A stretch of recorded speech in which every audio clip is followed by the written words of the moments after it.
Análise agora no Now à meia-noite com o Coronel Eduardo Caetano de Sousa e o Tenente-Coronel João Paulo Alvelos. Boa noite aos dois e bem-vindos.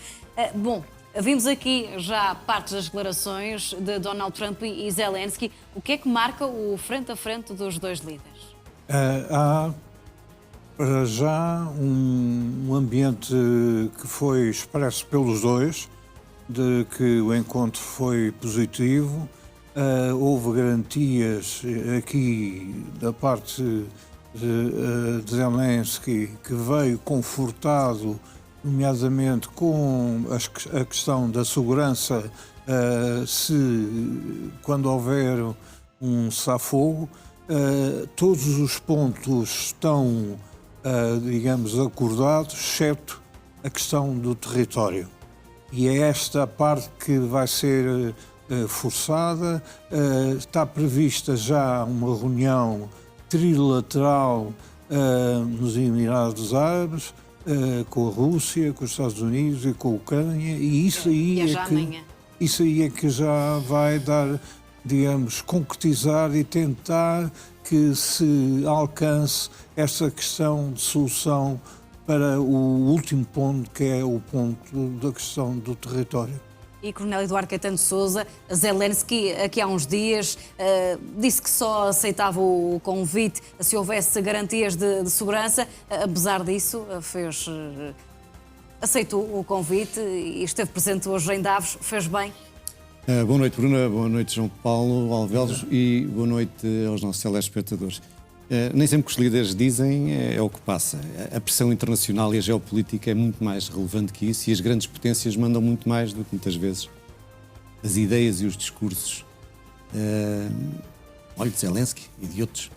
Neste momento houve várias situações diferentes. Repare, na Suíça, nestas reuniões, houve um ponto comum entre Trump e Zelensky. Qual foi o ponto comum? Ambos bateram na Europa. Ambos criticaram os aliados. A Europa foi atacada muito por Trump, quer pela Groenlândia, quer pela postura defensiva de segurança e defesa, quer por as medidas económicas, quer por tudo, aliás, tudo o que se sabia que Trump fez e reiterou nas suas disposições. Mas hoje, ou ontem, Zelensky estava particularmente irritado. Faz parte da narrativa. Houve uma narrativa de Zelensky. Ou já tinha essa irritação com ele, ou resolveu irritar-se, porque era a narrativa da irritação, resolveu criticar de cima a baixo os europeus nas várias vertentes, em várias situações. E, portanto, essa foi uma ideia comum. Obviamente que a política internacional tem disto, tem estratégias. É preciso perceber porque é que Zelensky se terá irritado, quais são os avanços e recuos de cada um na geopolítica internacional e depois qual é a reação hoje do Conselho Europeu. Portanto, há aqui várias questões em jogo que é preciso perceber. Repara, enquanto estávamos a falar, há pouco estávamos a vir, decorre a reunião entre o enviado especial Steve Witkoff e o presidente Putin, que era uma reunião que já levava 2 horas e pouco, nem sei se já acabou, portanto não tive a oportunidade de ver. É extremamente importante para aquilo que vai acontecer na reunião de hoje sexta-feira, e amanhã, sábado, nos Emirados Árabes Unidos, que é trilateral, como muito bem falou João Alvelos, que tem russos, que vai ter ucranianos. Pela primeira vez é trilateral, mas qual é a particularidade? É uma reunião técnica. Apesar de toda a estrutura superior ucraniana estar lá, o Umerov, todos eles, a principal estrutura ucraniana estar lá, de Steve Witkoff viajar já amanhã da Rússia para os Emirados, é uma reunião técnica sobre as componentes militares.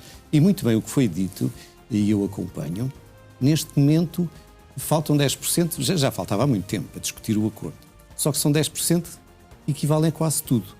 Porque o que se está aqui a discutir e o que falta a discutir é as terras, ou seja, os territórios, ou seja, o domínio daquela zona que está neste momento ocupada pelos russos, e que os ucranianos, enfim, vão tentar negociar para que haja paz. A tal paz que ao fim de 4 anos é mais que desejável por todos. E por isso, talvez, voltando à conversa inicial, Bruna, Zelensky esteja irritado. porque ele quer chegar à paz brevemente, mas quer perder pouco. E a Europa tem que ajudar mais. É um facto que a Europa tem que ajudar mais, mas a Europa são muitos países, são muitos, são 27, e tem os seus tempos e as suas respostas. A Europa foi construída com pequenos passos. Normalmente, quando há grandes passos, faz asneira. Cai, às vezes cai e tomba. E, portanto, são pequenos passos na construção europeia e nos desenvolvimentos. A Europa tem que responder, e o que aconteceu hoje na reunião do Conselho Europeu, podemos falar, é um pouco isso. Bem, já lá vamos também às irritações de Zelensky e aos ataques que fez à Europa, mas para já, e olhando para aquilo que foi dito em relação à guerra na Ucrânia, Zelensky falou em documentos quase prontos, Trump falou também que está o processo em curso, admite que há um longo caminho a percorrer. O que é que falta neste momento para que haja uma decisão? Falta, aliás, Zelensky falou com muita propriedade e razão. Quando se refere à Europa, a Europa fala, mas não concretiza. E estamos a falar de situações concretas. Não é, digamos assim, todos os países a serem regulados pela mesma bitola. Há ações que já foram concretas, nomeadamente por Alemanha, França e outros países que cederam material concreto. Agora, é muito pouco está a acontecer na guerra. A defesa aérea é essencial. Neste momento, quem tem esse capital de intervenção são os Estados Unidos. Mas também pode-se obter os mesmos Patriot outra via. E ninguém tem coragem para assumir essa situação. E há aqui e nomeadamente, outro aspecto que é importante, e foi aqui referenciado, o dado que temos que pensar é num exército europeu de 3 milhões de soldados. Como é que as democracias, à beira de eleições, vão dizer aos seus cidadãos que vamos fazer recrutamento geral, ou vamos fazer um recrutamento parcial, ou vamos constituir a nação em armas? Perdem as eleições logo nesse dia. Tem que ser um pacto de regime que tem que se manter em todos os Estados, porque senão vai-se ter uma crise política interna nos Estados que implementarem, digamos assim, o serviço militar obrigatório.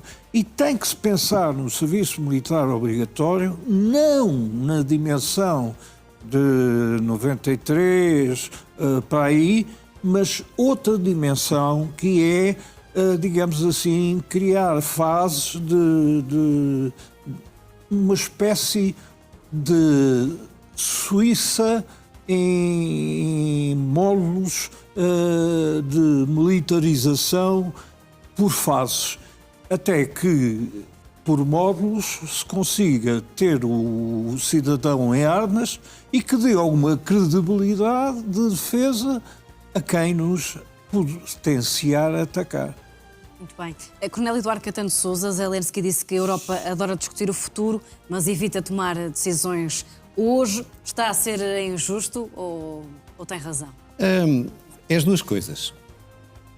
Foi relativamente injusto, porque a Europa tem sido o grande patrocinador, mais os Estados Unidos, mas a Europa neste momento, de toda a defesa da Ucrânia. A Europa está fortemente empenhada na Ucrânia, disse-o hoje à noite, e, portanto, a Europa tem feito o maior investimento na Ucrânia, quer em termos económicos, mas também em termos militares, ajudando. Aí os Estados Unidos têm mais, naturalmente, mas sim. E, portanto, por outro lado, é relativamente injusto. Por outro lado, a Europa pode fazer sempre mais e melhor naquilo que é a questão da Ucrânia.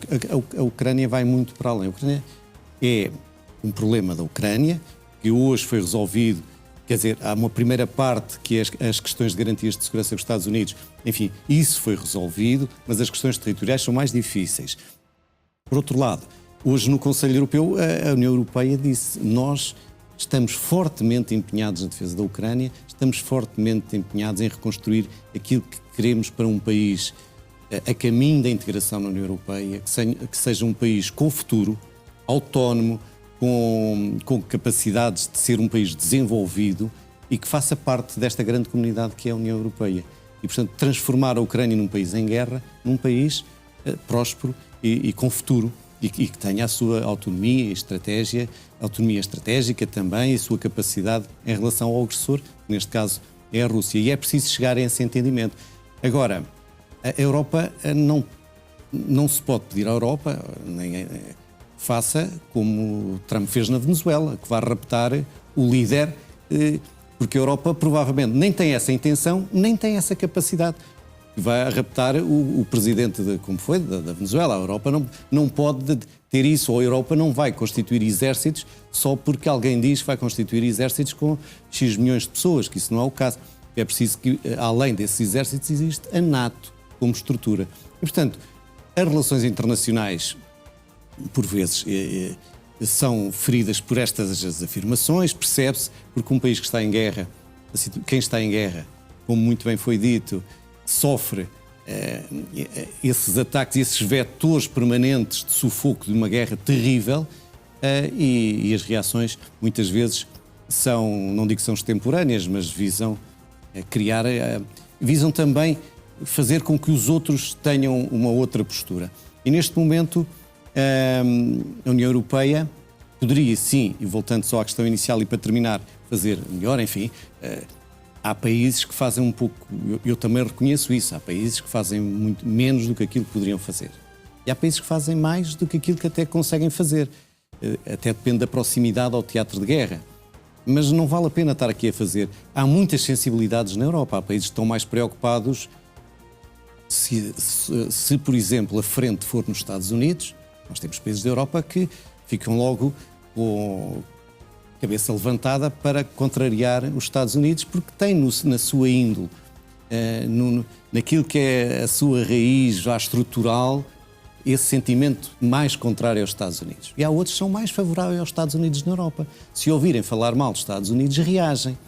Nós temos países próximos dos Estados Unidos na Europa e temos países afastados. Há países na Europa, quando ouvem falar de Israel, vão logo a correr, e há países que, quando ouvem falar de Israel, têm uma posição tranquila e defensiva. E, portanto, outros, quando se fala da Ucrânia, nem reagem. Portanto, há muitas sensibilidades e é isso que faz estes 27 países terem uma estrutura. E é preciso que dentro desta organização saiam, enfim, medidas coordenadas e concretas, mas que por vezes ficam um pouco aquém daquilo que é esperado a determinado momento. É assim a União Europeia, foi assim que ela foi construída.